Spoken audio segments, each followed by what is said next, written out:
আসসালামু আলাইকুম প্রিয় শিক্ষার্থীবৃন্দ, সবাইকে শুভেচ্ছা জানিয়ে ভূগোল ব্যবহারিক ক্লাস শুরু করতে যাচ্ছি। এইচএসসি জিওগ্রাফি প্র্যাকটিক্যাল প্রেজেন্টেশন 7 আলোচ্য সমন্বিত রেখা ও তার পার্শ্বচিত্র।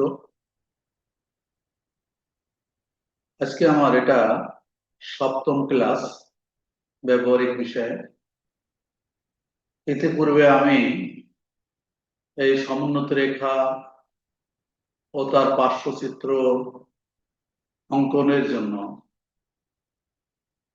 কিভাবে ছক করতে হবে, কিভাবে আঁকতে হবে, কিভাবে সমন্বিত রেখা আঁকতে হবে, কিভাবে পার্শ্বচিত্র আঁকতে হবে, কিভাবে ছেদ রেখা আঁকতে হবে, সেগুলো আমি শিখিয়েছি। আজকে সিম্পলে আমি তিনটা বিষয় নিয়ে আলোচনা করব, বিশেষ করে সাংকোপ পাহাড়, মালভূমি এবং আগ্নেয়গিরি নিয়ে।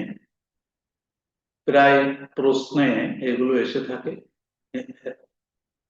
এইচএসসি পরীক্ষার্থীদের। তাহলে আজকে আমরা সাংকোপ পাহাড়, মালভূমি এবং আগ্নেয়গিরি সম্পর্কে আলোচনা করব। এখানে আমার করা আছে চিত্রটা। আমরা এখানে বলেছি যে তোমরা এখানে যদি এই চিত্রগুলো দুটো করেও দাও তাও হবে। অনেকে দুটা করে আঁকবে, অনেকে তিনটা করে আঁকবে। তো দুটা করে আঁকলে ভালো হয়। পরীক্ষার খাতায় সাধারণত দুটা করে আঁকলে সেটা সুন্দর হয়। সমুন্নত রেখা ও তার পার্শ্বচিত্র। প্রথমে আসি আমরা সাংকোপ পাহাড় বা শঙ্কু পাহাড় বা কোণাকৃতি পাহাড়। কোণাকৃতি পাহাড় অঙ্কন করতে হলে সমোন্নত রেখাগুলো সমদূরত্বে, সব সমদূরত্বে আঁকতে হবে এবং একটা পাহাড়ের উপরিভাগ কোন রেখা দ্বারা চিহ্নিত করতে হলে ঠিক এমনই সমন্বিত রেখাগুলো চলে আসে। এইভাবে আমরা প্রত্যেকটা সমন্বিত রেখা এখান থেকে এই যে ছেদ রেখায় সমন্বিত সীমা দূরত্বে এঁকে নেব। তাহলে তারপরে আমরা কি করব, এইটা থেকে এই যে সব তো আমি আগে আঁকা শিখেছি। এই যে এখান থেকে এইটা হচ্ছে 100, 100-তে এখানে আমরা এটা dot dot dot dot dot dot দিয়ে এই পর্যন্ত নিয়ে আসবো। তারপরে এইটা আসবে এখান তো এই পর্যন্ত, এই পর্যন্ত, এই পর্যন্ত, ঠিক এমনই ভাবে এপাশ আসবে। তাহলে আমার রেখাগুলো চিহ্নিত করলো, নিচের যে রেখাগুলো এঁকেছি সেটা হচ্ছে ধর এইটা আমরা করি যে সাধারণত এই যে রেখাটা এইভাবে আমার চিহ্নিত হলো, হয়তো এটা সোজা হচ্ছে না। তারপরে আমরা এটাকে কালার করে দিব, দিয়ে এইভাবে এই যে 100 feet, 200 feet, 300 feet, 400 feet, 500 feet, এখানে যে 100 ফিট, এত 100 ফিট, 200 ফিট, 300 ফিট এগুলো লিখে দেবো। তাহলে আমার কিন্তু এই শান্ত পাহাড় বা নানকুটু পাহাড় বা শঙ্কু পাহাড় যাই বলি না কেন সেগুলো অঙ্কন হয়ে গেল সেটা। এবার মালভূমিটা কেমন? মালভূমিটা আঁকতে গেলে আমাদের তো মাথাটা অনেকটা উপরিভাগ সমতল কিন্তু পাহাড়ের মতো উঁচু। উপরিভাগ সমতল যদি আঁকতে হয় তাহলে সমন্বিত রেখা প্রথমটা একটু ফাঁকা করে আঁকতে হবে, অর্থাৎ এখান থেকে যেরকম এটা ঘন করছি এইটা না করে আমরা দুটো বা তিনটে এরকম সমন্বিত রেখা একটু দূরত্বে আঁকলে আমার চিত্রটা সুন্দর হবে।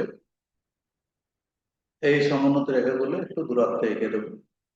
তারপর দেখো আমরা যদি এইটা ঠিক এইভাবে আসি, এটা যেখানে সেট করেছে এখানে রেখা ঠিক এইভাবে চিহ্নগুলো আসবে, তাহলে আমার যেখানে সেট করেছে সেখানে ঠিক এইভাবে ছবিটা আসছে। এখানে কালার করে দিলেই কিন্তু মালভূমি অঙ্কিত হয়ে যাবে। তারপরে এখানে আমরা 300, 400, 500 এরকম করে লিখে দিলাম, নিচের গুলো আমরা দেখলাম না, এটাও হবে। এবার আমরা আগ্নেয়গিরি যখন আঁকবো, আগ্নেয়গিরিটা এই সাংকো পাহাড়ের মতোই আমরা কি করব, সমোন্নত রেখাগুলো সমান দূরত্বে গোল করে আমরা আঁকবো। এগুলো আমরা ঠিক আগের মতো চিন্তা করব। এখানে সামান্য একটু পার্থক্য হচ্ছে, এটার জ্বালামুখ নেই শঙ্কর পাহাড়ে, আর এটা হচ্ছে একটা জ্বালামুখ, এরকম করে এঁকে দিতে হবে।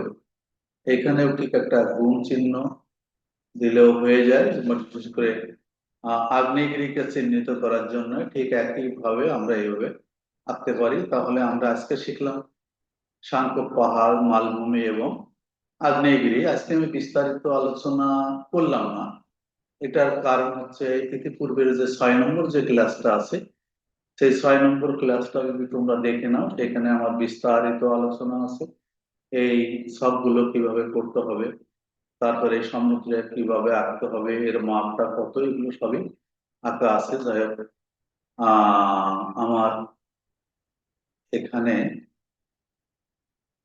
এই যে নিচে আমার নাম লেখা আছে এমডি আকবর আলী, এইটা কিন্তু আমার ইউটিউব চ্যানেল। এই ইউটিউব চ্যানেলটা সাবস্ক্রাইব করার আহ্বান জানিয়ে আজকের মতো এখানেই শেষ করছি। আল্লাহ হাফিজ।